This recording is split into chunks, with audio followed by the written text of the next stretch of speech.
In the early 2000s, we were treated to a cinematic masterpiece called Dodgeball, a true underdog story. Starring Vince Vaughn and Ben Stiller, it was a treat for all to see. Let's face it, who the hell thought a Dodgeball movie would be successful? In 2004, GSN tried its hand at a dodgeball show called Extreme Dodgeball. While very successful for the first 2 seasons, they meddled with the format, and the 3rd season was kind of unbearable to watch at points. You see, this is what happens when you try to treat dodgeball as a scoreable sport like a basketball or football or something like that. So dodgeball is pretty much non-existent on TV. But a couple days ago, Discovery Channel unleashed Dodgeball Thunderdome on us. Oh boy. You know the saying, it's a Wipeout ripoff, but? Well, here we go. Dodgeball Thunderdome is a Wipeout ripoff, but with dodgeball elements thrown in. For example, the first round has 4 contestants run through an obstacle course with a lot of people firing various blue and sometimes red dodgeballs at them. If you get hit with a red dodgeball, that counts as a point against you. You could finish the race but still lose, and that actually did happen on the first episode. I would have to think, if you finish first, you should get some bonus points, you know, like some red balls taken away from you. I mean, it kind of is a race that you have set up. And it just looks really bad when the person who won the race gets eliminated. And the second round is another obstacle course type of thing. I mean, this game couldn't decide if it wanted to be dodgeball, if it wanted to be wipeout, or anything like that. And the final round, they play dodgeball with various hidden accoutrements. Like, there's a hidden compartment where there's more red dodgeballs. There's Gatling guns filled with blue dodgeballs, which don't count towards an elimination, but hurt anyways. And that's what kind of gets me about this show. You have these gimmicky blue dodgeballs.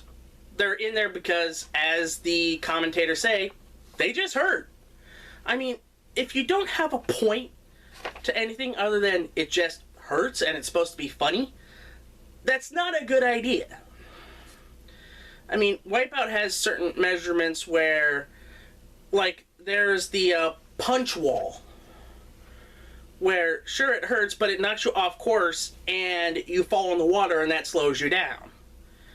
Here, getting blue dodgeballs thrown at you just hurts. For lulz. And speaking of lulz, the biggest lulz that I've seen are the commentators. You have Andrew Hawkins, who was a wide receiver who played for the CFL, who played for the Bengals and played for the Browns, which shows you how good he actually was. And then you have Erin Lim, I forget her last name. She was an E! News correspondent or E! News host. But the biggest problem I have is with Dave Dobrik, who is a YouTuber who has like the vlog team or something like that. And the big problem with this show is that you don't have the balance of commentators. Like, for example, with Wipeout, you have John Anderson, who was serious, and John Henson, who would always bring comedy. Same thing with Holy Moly. You have Joe Tessitore, who brings like an aura of professionalism to us, and then you have Rod Riggle, who makes a lot of jokes and wears awful pants. In this show, all 3 of them are supposed to be the funny, jokey type of person, and it just falls flat on its face. And another thing that gets me is this. The winner of the show gets a cheap trophy, comes back a few weeks for the Tournament of Champions, and the winner gets $25,000 cash. That's really cheap to me. Even for Discovery Channel, that is pretty cheap. You could at least spring for $50,000, but I guess with Dave Dobrik being the host, he kind of needs a few more stories on his $9 million home. So, bottom line for this show is terrible. It gets everything wrong. It's not even good Wipeout. It's not good dodgeball. It's not good television. This thing just smells like a one and done.